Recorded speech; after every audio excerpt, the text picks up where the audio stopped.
बिस्मिल्लाहिर्रहमानिर्रहीम अस्सलाम वालेकुम। टीच सिंपल के आज की क्लास में आप सबको वेलकम कहती हूँ। पिछली क्लास में हमने देखा था डेबिट और क्रेडिट के बारे में कि क्या होता है, उनमें एसेट्स और लायबिलिटीज़ को कब डेबिट करते हैं, कब क्रेडिट करते हैं। तो पहली चीज़ है समझने के लिए कि एसेट्स क्या होते हैं, लायबिलिटीज़ क्या होती हैं। तो आज हम पढ़ेंगे एसेट्स के बारे में। आज का हमारा लेक्चर है, हमारे टॉपिक है what is assets and types of assets. First of all, assets resources owned by a business which have economic value and that can convert into cash। के वो resources जो कि कोई बिज़नेस के पास होते हैं जिसे वो इस्तेमाल करते हैं और इनको ईज़िली हम कन्वर्ट कर सकते हैं कैश में। जैसे कि हमारे पास होता है बिल्डिंग्स, हमारी बिल्डिंग को हम सेल करके अपनी कैश में कन्वर्ट कर सकते हैं। हमारा एसेट है कैश, हमारा एसेट है जिसे हम एट अ टाइम यूज़ कर सकते हैं। और ट्रांसपोर्टेशन, जिसे हम अपनी सोल्ड आउट करते हैं, उसके बाद हम अपने कैश में कन्वर्ट कर सकते हैं। अगर टाइप्स ऑफ एसेट्स, सबसे पहले है करंट एसेट। तो करंट एसेट क्या होते हैं? Current assets are assets that can be easily converted into cash within a year. के वो तमाम एसेट्स जो कि कैश में कन्वर्ट हो सकते हैं एक साल के अंदर अंदर, कभी भी हम उनसे कैश उनको यूज़ कर सकते हैं। वो एक साल में हम 2 महीने बाद भी, 3 महीने बाद भी जब चाहें यूज़ कर सकते हैं। जैसा कि हमारे पास कैश जो हमारे पास होता है, जब हमारे बैंक बैलेंस में हो, कैश इन हैंड और बैंक बैलेंस में।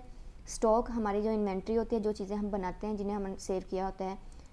इसके अलावा अकाउंट रिसीवेबल, अकाउंट रिसीवेबल वो चीज़ होती है जिनसे हमने पैसा लेना होता है।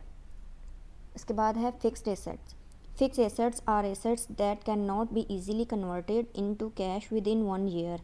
कि वो तमाम एसेट्स जो कि हम एक साल के अंदर अंदर जिन्हें इस्तेमाल नहीं कर सकते, जिन्हें हम अगर सेल भी करना चाहें, सेल करके कैश में कन्वर्ट करना चाहें, तो हम एक साल से ज़्यादा अर्सा दरकार होगा। जैसे कि बिल्डिंग की रजिस्ट्रेशन करवाने में, उसको काम करने में, सारा कुछ करने में और उसका प्रोसेस करने में हमारे एक साल से ज़्यादा लगता है। फर्नीचर हम परचेज़ करते हैं, फर्नीचर एंड फिक्सचर जो हम परचेज़ करते हैं उसको भी हम एक साल के बाद यूज़ करते हैं। इक्विपमेंट्स और मशीनरी, ये चीज़ें भी हम एक साल के बाद कर सकते हैं। बैंक, इसका मतलब ये है कि हमारे पास जो फिक्स्ड डिपॉजिट है, जो हमने फ़िक्स करवाया होता है 1-2 साल के लिए। Tangible assets, tangible assets are assets with physical existence and we can touch, feel and see them. कि वो तमाम एसेट्स जिन्हें हम देख सकते हैं, जिन्हें हम छू सकते हैं, जिन्हें हम फील कर सकते हैं, वो तमाम एसेट्स टेंजिबल एसेट्स होते हैं। और इनमें कौन कौन से होते हैं?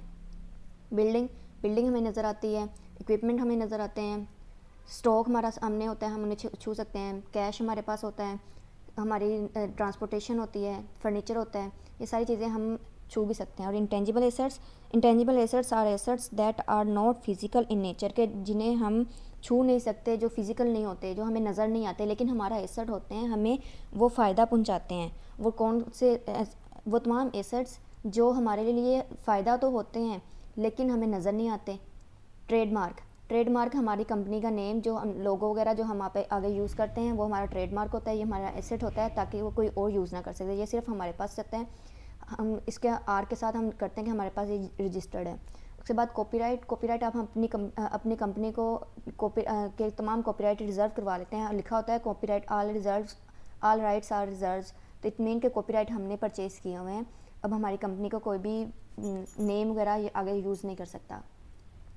फिर पेटेंट राइट वो होते हैं जब हमने अपनी बिल्डिंग वगैरह को, लैंड वगैरह को रजिस्टर्ड करवाना होता है, तो वो हमारे पेटेंट राइट होते हैं। हमारी रजिस्ट्रेशन डॉक्यूमेंट्स जो हमारे पास होते हैं वो हमारे पेटेंट राइट होते हैं कि ये बिल्डिंग होगी, ये सारी चीज़ें हमारे पास रजिस्टर्ड हैं।